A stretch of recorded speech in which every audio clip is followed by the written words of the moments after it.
নমস্কার বন্ধুরা, আমি অমর্ত্য আপনাদের চ্যানেল ইন্ডিয়ান ফিল্ম নিউজ বাংলাতে আপনাদের স্বাগত। আজকে এই ভিডিওতে আমি আর্টিকেল 370 সিনেমাটা নিয়ে কথা বলবো।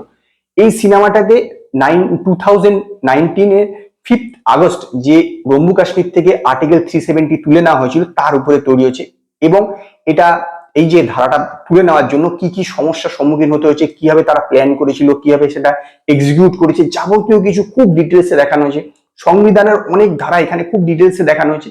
সেই সব বিষয়ের মধ্যে আমি ঢুকছি না, সেই সব বিষয়ের মধ্যে আমি ঢুকবো না, কারণ প্রতিটা জিনিসের মধ্যে একটা পলিটিক্যাল এজেন্ডা তো থাকেই, সেটা নিয়ে কোনো সমস্যা নেই। কিন্তু আমি সেই বিষয়ের মধ্যে ঢুকতে চাই না। অ্যাজ এ মুভি লাভার আমি সিনেমাটাকে দেখেছি এবং এটা কিরকম লেগেছে অ্যাজ এ মুভি লাভার সেটাই আমি আপনাদের সঙ্গে শেয়ার করবো।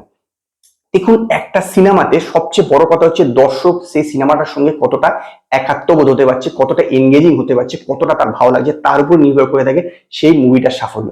এই সিনেমাটার কিন্তু এন্ডিংটা সবারই জানা আছে, অ্যাকচুয়ালি কি হবে, যে এটা আর্টিকেল 370টাকে তুলে নেওয়া হবে, এইটাই কিন্তু শেষ কথা।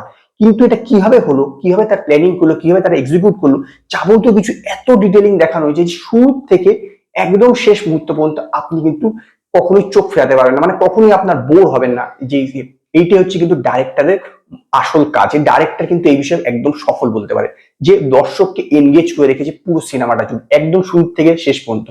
একদম একটুখানি সময় আপনি কিন্তু বোর হবে না, মনে হবে না যে এই বাবা এটা কি হচ্ছে, শুধু শুধু হয়ে যাচ্ছে, এরকম কিন্তু কখনো হবে না। মানে পুরোটাই আপনি সর্বদা একটা টেন্স থাকবেন, একটা থ্রিল ফিল করবেন। এইটাই হচ্ছে ডাইরেক্টরের সাফল্য এই সিনেমাটার ক্ষেত্রে।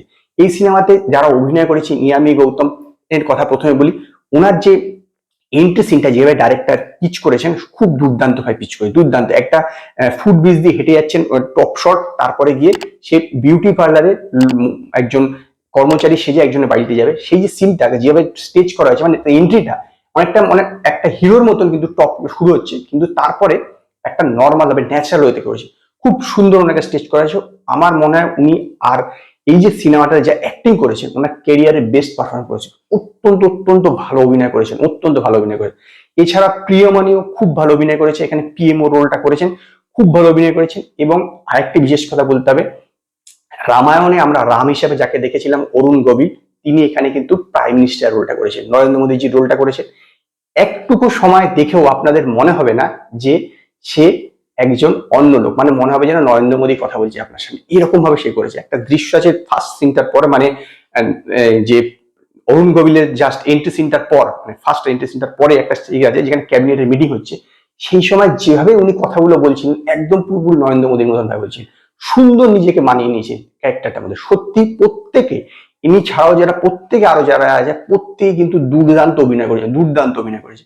এবং আরেকটা বিষয় যেখানে আমার এটা বেশ একটা ইন্টারেস্টিং লাগলো, সেটা হচ্ছে এখানে ইয়ামি গৌতম একজন টেরিস্ট থেকে কিছু কথা বের করবে, সেই কথা বের করার পদ্ধতিটা কোনো রকম টর্চার ছাড়া, কোনো রকম কিছু ছাড়া একটা নতুন পদ্ধতিতে দেখালো। হট করে জানলার পাশে দাঁড়িয়ে কথা বলছিল এবং হঠাৎ করে তার সেই স্টারের হাতে হ্যান্ডকাপ বাঁধা ছিল আর চেয়ারের মধ্যে আটকানো ছিল। হঠাৎ করে তাকে ধাক্কা মেরে ফেলে দেবে, জানলা থেকে ঝুলবে, বলবে যে যদি কথাটা না বলো আমি হ্যান্ডকাপটা খুলে দেবো, তুমি প্রত্যেকে পুরো পুরো মারা যাবে।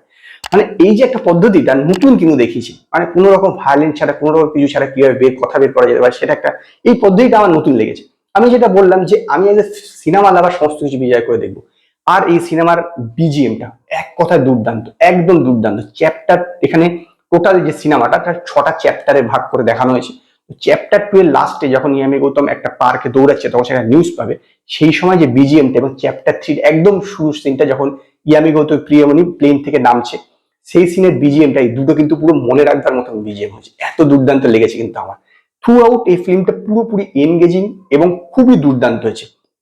অ্যাজ এ ফিল্ম মেকার যে ডাইরেক্টর খুব ভালো কাজ করেছেন, মানে খুব দুর্দান্ত ভাবে বানিয়ে, ক্যামেরার কাজও খুব দুর্দান্ত এবং আমার কিন্তু খুবই ভালো লেগেছে। আমি সেই জন্য রেকমেন্ড করবো আপনারা একবার দেখুন। হতে পারে যে আপনাদের পলিটিক্যাল ভিউ আলাদা হতে পারে, সেসব ঠিক আছে, সেটা প্রত্যেকের থেকে ব্যক্তিগত ব্যাপার, সেটা নিয়ে কোনো সমস্যা নেই। কিন্তু অ্যাজ এ ফিল্ম লাভার এটা দেখতে পারেন যে বিষয়টা কিন্তু খুব এনগেজিং লাগবে, খুব মানে আপনার এর সঙ্গে যথেষ্ট বলতে পারেন যে ফিল্মটার সঙ্গে একাত্মবোধ করতে পারবেন। এরকম না যে দেশপ্রেম সেসবের কোনো বস্তু না, ফিল্মটার সঙ্গে একাত্মবোধ করবে। তার কারণ হচ্ছে ফিল্মটার এন্ডিং জানা সত্য, যেভাবে ডাইরেক্টর এটাকে প্রেজেন্ট করেছে, কখনোই আপনি এতটুকু বোর হবেন না, কখনো একটু এতটুকু আপনি মানে টেন্স যে ফিল করছেন এরকম হবে না, কোনো রিল্যাক্সেশনের জায়গা নেই, সবসময় আপনি একটা টেন্স ফিল করবেন। এইটাই কিন্তু ডাইরেক্টরের আসল সাফল্য এবং এই সিনেমার মূল ইউএসপি। আমি এই সিনেমাটাকে কোনো যে পয়েন্ট দেওয়ার ব্যাপারে যাব না, আমি শুধু রেকমেন্ড করবো একবার আপনারা দেখুন। আশা করি আপনাদের সিনেমাটা ভালো লাগবে। তো আজকে এই পর্যন্তই। যদি আপনাদের এই ভিডিও পছন্দ হয় তো লাইক করুন, কমেন্ট করুন, শেয়ার করুন, আর নতুন নতুন আপডেটের জন্য আমার চ্যানেলকে সাবস্ক্রাইব করুন।